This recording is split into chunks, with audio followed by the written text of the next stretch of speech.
Hello friends, welcome back to my channel. Still, if you are not subscribe my channel for more interesting topics. Let us start today's session. Today I am going to explain a small topic, that is graph of quadratic polynomial. That is y is equal to ax square plus bx plus c, where a is not equal to 0 and a, b, c belongs to real numbers. So the graph of the quadratic polynomial is parabola.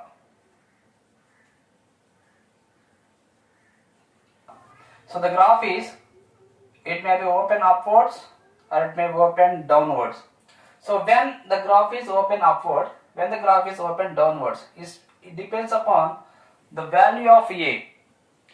If a is greater than 0, this is called upward parabola, and if a is less than 0, the graph is downward parabola.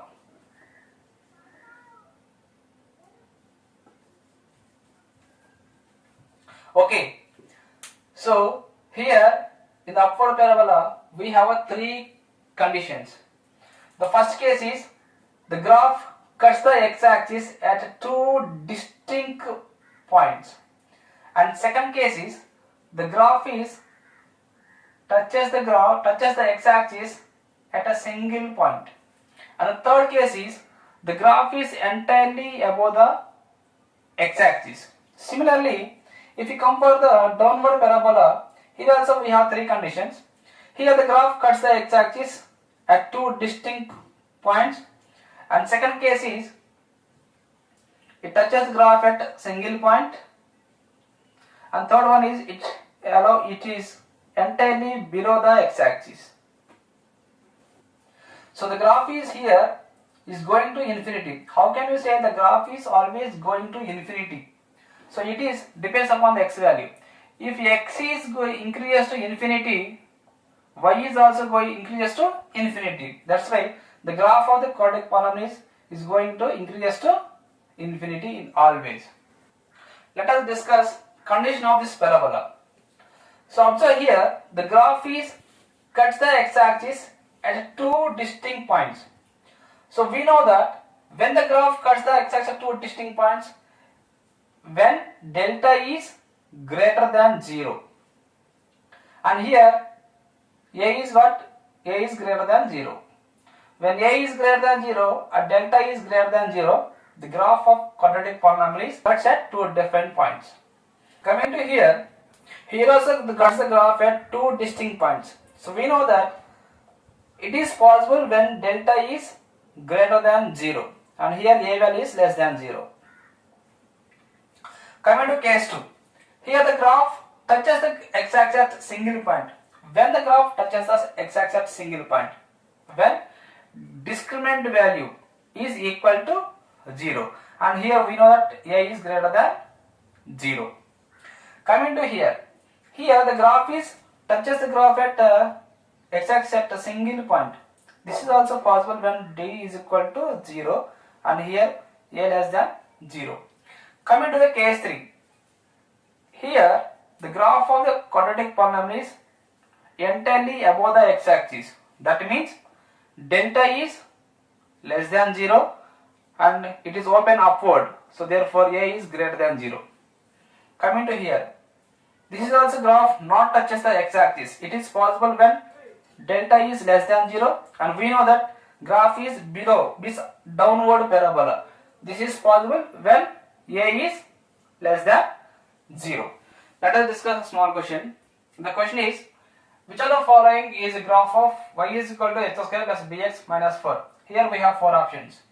Let us find a value. A is equal to 1. So a is greater than 0. We know that when a is greater than 0, it is upward parabola. So we can eliminate option C and option D. So how can we say A or B is our option? It depends upon delta value. So let us find delta value. D is equal to b square minus 4ac.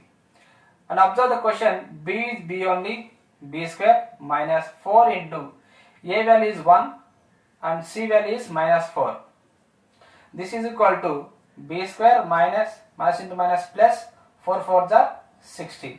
So here we got d is equal to b square plus 16. For any value of b, this entire value is greater than 0. So when delta is greater than 0, the graph cuts x-axis at two different points. So which is possible? Option B is possible. So option B is our answer. Let us discuss one more question.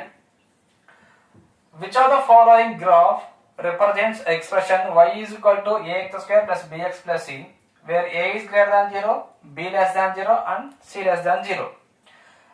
Observe here, what is the condition? A is greater than 0. When a is greater than 0, graph is upward parabola. So observe here, option D is wrong. So we should verify which of the following is correct out of A, B, C. So discuss the question, y is equal to ax square plus bx plus c. Let us consider x equal to 0. Therefore the value of y is equal to c. And here the given that c is negative. C is negative means y value is also negative. So when x is equal to 0, the value of y is negative. Observe here y value is positive, so this is wrong. And here when x is equal to 0, y value is positive, so this is also wrong. So option B, observe here, when x value is 0, what is the y value here? Negative c, that is 0 comma minus c. So option B is correct. I hope you like my explanation. If you like my explanation, please subscribe my channel. Thank you.